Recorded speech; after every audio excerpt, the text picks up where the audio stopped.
Me interesa mucho esta convocatoria porque me parece fundamental la idea de pensar qué está pasando en el mundo a partir de la situación pandémica por el virus del COVID-19 y porque creo fundamental la necesidad de analizar las realidades de diferentes actores con sus diferentes implicancias y contextos. Voy a intentar hacer un reconto de los diferentes roles que han tenido las autoridades religiosas islámicas al enfrentar esta situación de emergencia y qué pujas de poderes se han debatido entre ellas y los estados nacionales. Mi marco geográfico se sitúa en países de mayorías musulmanas, en Oriente Mediterráneo, Magreb árabe y los países de la península arábiga y Golfo. Antes que nada es necesario realizar un somero contexto del lugar que pretendemos analizar. Los países de Medio Oriente y el Magreb árabe tienen características particulares.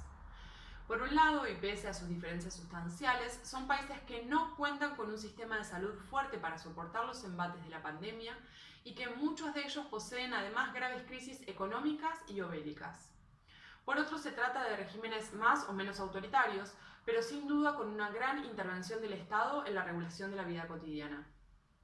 Pese a ello, debemos tener en cuenta que la idea de legitimidad es muy importante en el avance contra esta enfermedad que aqueja al mundo.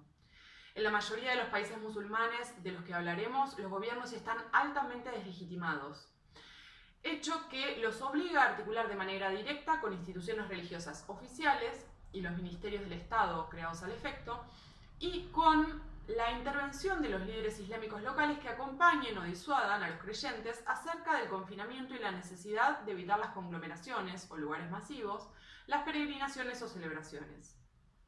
Esto se ve claramente influido por el hecho de que el 23 de abril comenzó el mes sagrado del Ramadán, lo que implicaría, sin COVID de por medio, grandes reuniones para realizar el iftar o ruptura diaria del ayuno, que en general se hacen colectivamente. Además, obviamente, de otras grandes e importantes celebraciones. Hay otra situación que debemos tener en cuenta antes de esto. En muchos estados, el rol de las instituciones y clérigos musulmanes es clave.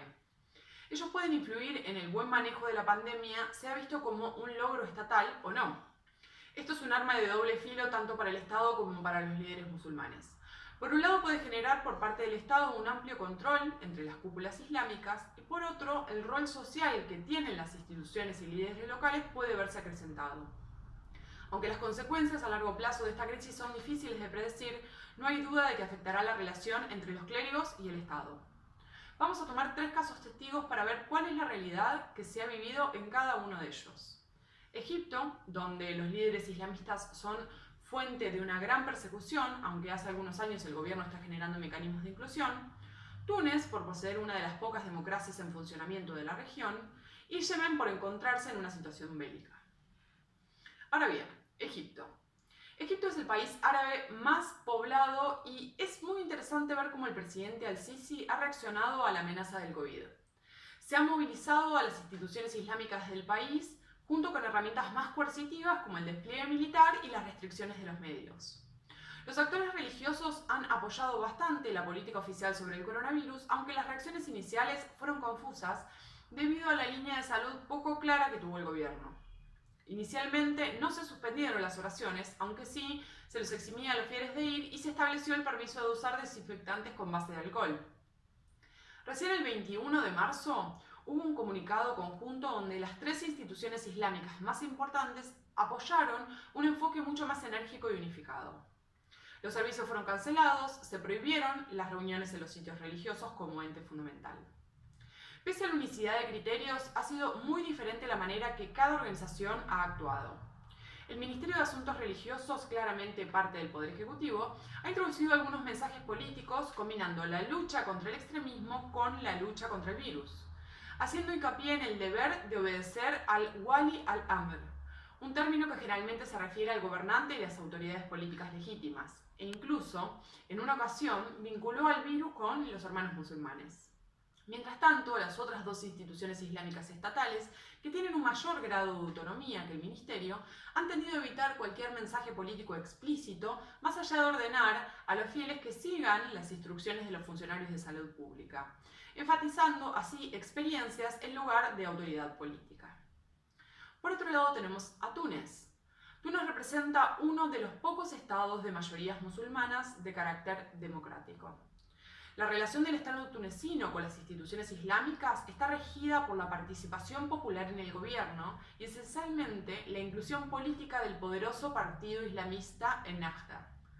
Pese a ello, existen fuertes tensiones entre las ramas del gobierno tunecino.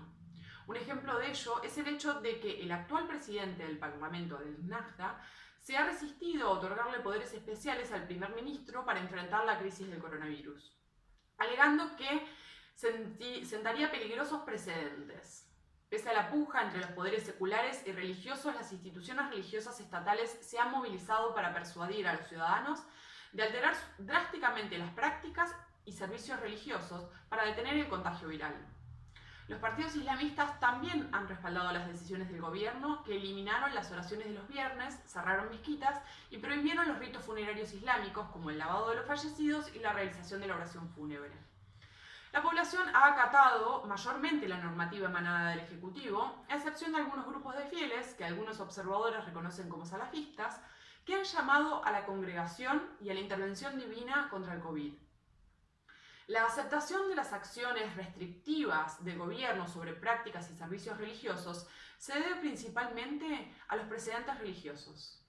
Todas las instituciones religiosas estatales y los actores islamistas han enfatizado que las medidas de precaución básicas que el Estado ha decretado para contener el COVID pueden ser respaldadas por varios versos y hadices coránicos.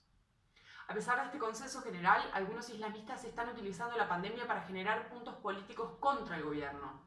Por ejemplo, algunos movimientos han criticado al gobierno tunecino por no actuar rápidamente para imponer restricciones de viajes y cerrar el país, sobre todo con Francia e Italia.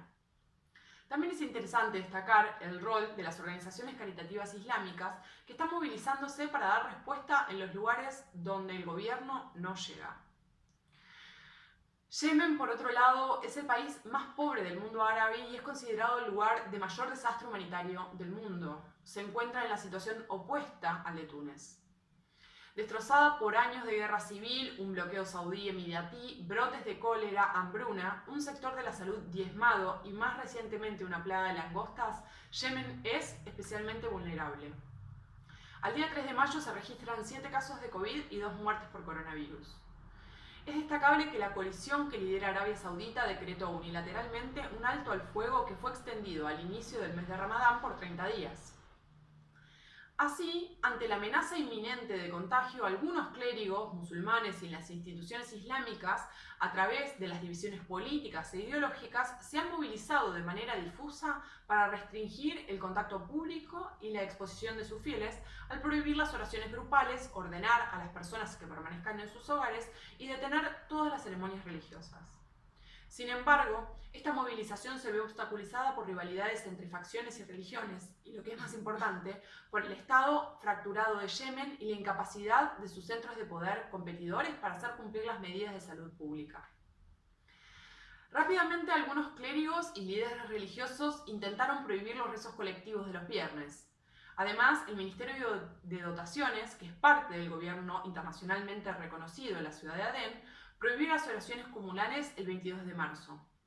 Sin embargo, el control administrativo tenue de este gobierno sobre los territorios del sur y parte del norte significaban que muy pocas mezquitas se adhirieran a esta decisión, y esto se concretó principalmente y casi exclusivamente en Adén. En Hadramaut, muchas mezquitas se adhirieron a la decisión del gobierno, excepto las de algunas comunidades e instituciones afiliadas al sufismo.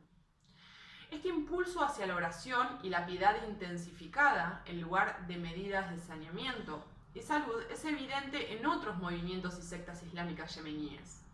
El movimiento Houthi, por ejemplo, que sigue a la escuela Seidí del Islam chiita y que controla la mayoría de los territorios del norte donde viven la mayoría de los yemeníes, se alineó con el rechazo de cualquier precaución del coronavirus.